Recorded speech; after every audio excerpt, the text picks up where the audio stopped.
The scenic back roads running through our forest were built by loggers' sweat and blood and tears. Hard rock didn't scare 'em, they could bore right through 'em out. It's a road inspector every logger fears. Let's drink a toast to all the road inspectors. Let's raise our glasses high and wish 'em health.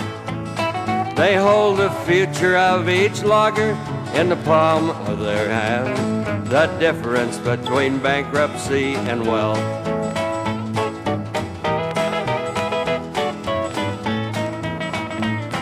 Just when a logger thinks his road is finished, our road inspector comes up on the scene, digging test holes in the gravel, measuring every turnout, snarling, snapping, growling, being mean.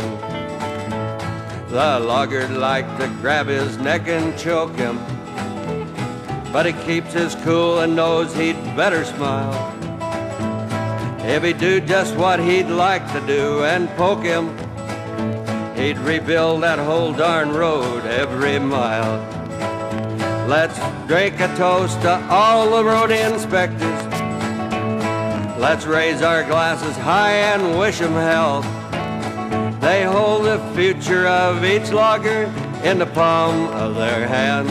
The difference between bankruptcy and wealth.